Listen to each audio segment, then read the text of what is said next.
I'm going to be performing some tendon reflexes. The patient should be seated at the end of the table so I can have easy access all around the patient without having some extra walking. I should present my neurological reflex hammer. This is my Taylor reflex hammer. It feels like this. Okay? And the patient should have her eyes closed at all times and she should be relaxed.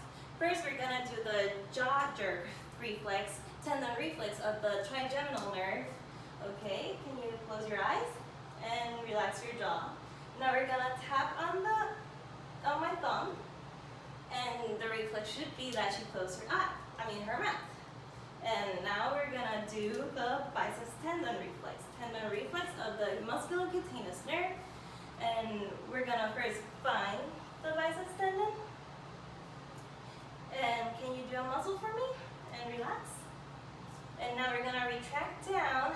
And now we're going to tap our thumb on the tendon. And now we're going to do it on the other side. We're going to have to turn our hand over and distract down. Can you do a muscle for me? And relax. And close your eyes. And okay. Now we're going to do brachioradialis reflex, tendon reflex of the radial nerve. Can you place your hands down and relax? Okay.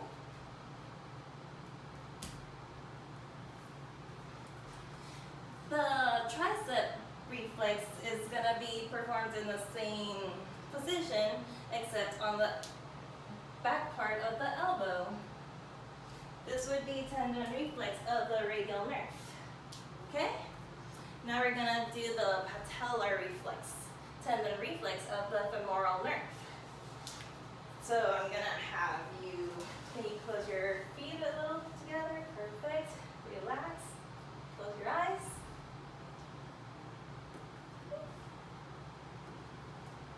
Okay. Now we're going to do the Achilles reflex,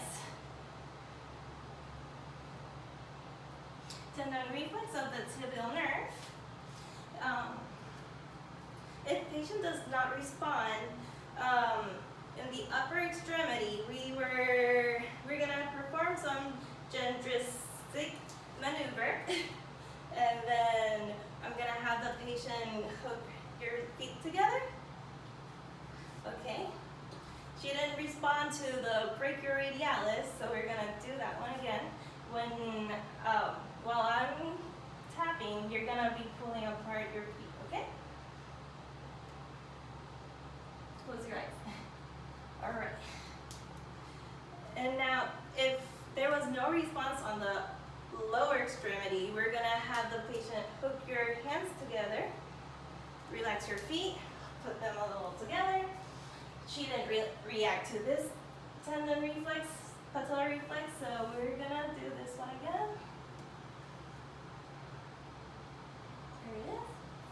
There it is. Visceral reflexes. First is the direct light response. I'm going to shine a light directly into her eye. The ipsilateral pupil will constrict. The cranial nerve 2 is the sensory for this reflex, and cranial nerve 3 is the motor. The integration center is the midbrain. Now we're going to do indirect light reflexes. It is expected that it is a contralateral pupil constriction. When I shine the light on her right eye, her left pupil constricts, and when I shine the light on her left eye, her right pupil constricts. The cranial nerve 2 is the sensory on the side that I'm shining the light, and cranial nerve 3 is the motor on the side of the pupillary constriction, and the integration center is the midbrain. The third reflex for the optic nerve is accommodation reflex. Okay, so I'm gonna have you follow this end, please. Okay, and we're gonna note that her eyes converge and the pupils constrict.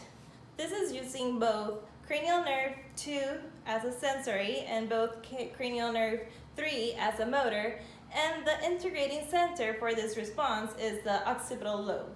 Oculocardiac reflex will establish the patient's radial pulse first. And can you close your eyes, please? Now I'm gonna press slightly on her eye, and her pulse rate should decrease. The cranial nerve 5 is sensory for this reflex. Cranial nerve 10 is the motor, and the integrating center is the medulla. We'll also check the carotid sinus for, we should feel the pulse rate decrease once you've established that carotid sinus. The sensory for this reflex is the cranial nerve 9, the motor would be the cranial nerve 10, and the integrating center will be the medulla. Now we're going to be performing the ciliospinal reflex. We're going to pinch the base of the neck, and in order to get some sympathetic reaction like pupillary dilation in this case. So just pinch right here and you'll notice some pupillary dilation.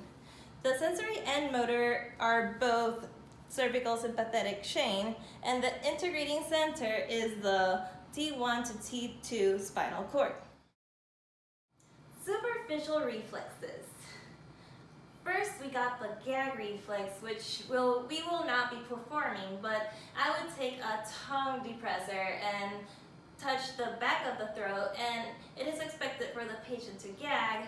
The cranial nerve 9 is the sensory for the back of the throat, and the cranial nerve 10 is the motor, and the integrating center would be the medulla. Now we're going to perform the interscapular reflex.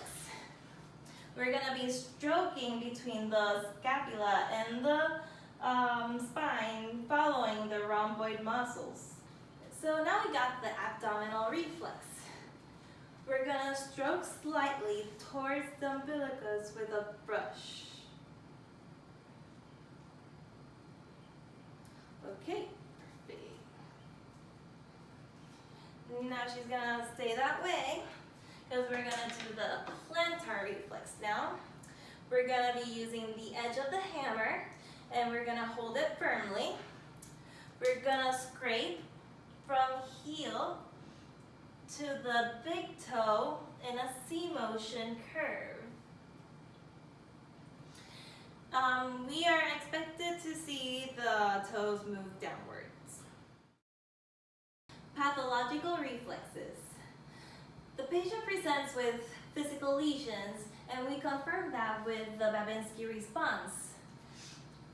We do the same thing as the plantar reflex, but the patient will fan out her toes like that, and that's not normal. Now we're gonna do the chauffeur, which is pressing the Achilles tendon. See, that's not normal. The patient does that, means she has a physical lesion. Now we're gonna do the cordon reflex on the calves. Okay.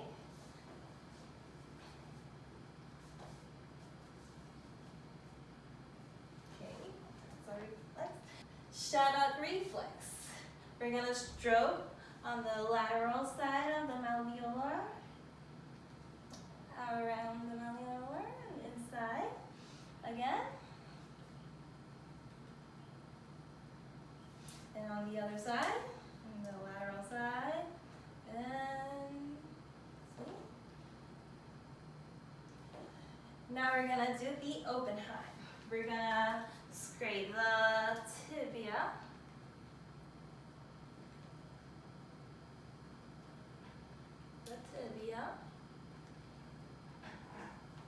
and see if the fingers fan out. Now we're gonna do the ankle clonus. So this is just, you push back on the fingers and bounce. And bounce. Okay. Now we're gonna have the patient sit down. And you sit on the edge for me. Okay. Can Can you put your hand here? Okay. Everything should be relaxed. Then, now we're gonna do this reflex. And then, can you put this hand there? Relax. This finger should be an extension. She should be trying to extend that finger, which is not normal. Now we're gonna do the trauma reflex. Can I have your hand? You. Okay. Relax. And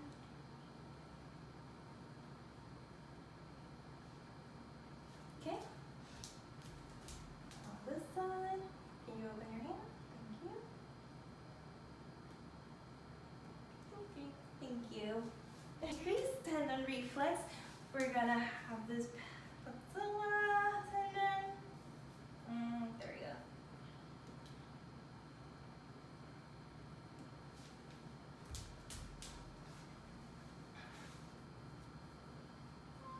There we go. Perfect.